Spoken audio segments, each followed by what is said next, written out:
12ই রবিউল আউয়াল বিশ্বনবী হযরত মুহাম্মদ সাল্লাল্লাহু আলাইহি ওয়াসাল্লামের জন্মদিবস। 570 খ্রিস্টাব্দের এই দিনটি স্মরণে গোটা বিশ্বের মুসলিমরা পালন করেন ঈদে মিলাদুন্নবী। প্রতি বছরের মতো এবারও বাংলাদেশে পালিত হচ্ছে ঈদে মিলাদুন্নবী।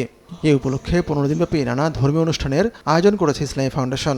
মঙ্গলবার সন্ধ্যায় বায়তুল মোকাররমে সিরাতুন্নবী সাল্লাল্লাহু আলাইহি ওয়াসাল্লামের অনুষ্ঠানমালার উদ্বোধন করেন রাষ্ট্রপতি মির্জা ফখরুল ইসলাম আলমগীর।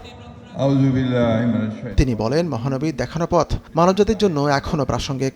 মহানবী সাল্লাল্লাহু আলাইহি ওয়াসাল্লামের মাধ্যমে আল্লাহ তাআলা সার্বজনীন, চিরন্তন ও পূর্ণাঙ্গ জীবন বিধান, তার মাধ্যমে মানব জাতির শান্তি, ন্যায়, সাম্য, ভ্রাতৃত্ব ও মানবিকতার অনুপম বিধান ও আদর্শ ইসলাম ধর্মকে পরিপূর্ণতা দান করে। বাংলাদেশ সাম্প্রদায়িক সম্প্রীতির দেশ উল্লেখ করে রাষ্ট্রপতি বলেন, বিভেদ বা হিংসা কোনো জাতিকে শক্তিশালী করে না। অতীতের কর্তৃত্ববাদ, ফ্যাসিবাদ ও অন্যায় যেন আর কখনো ফিরে না আসে, সেজন্য রাসূলুল্লাহ সাল্লাল্লাহু আলাইহি ওয়াসাল্লামকে অনুসরণ করে এবং ধর্মের শান্তি, ন্যায় ও সম্প্রীতির মর্মবাণীকে হৃদয়ে ধারণ করে গণতন্ত্র, ন্যায় বিচার, সুশাসন ও মানুষের মৌলিক অধিকার রক্ষায় আমাদের ঐক্যবদ্ধ থাকতে হবে।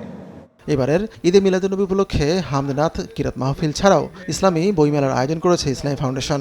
উপলক্ষে খাতিকুর রহমান তমাল, সময় সংবাদ, ঢাকা। আয়োজিত পক্ষকালব্যাপী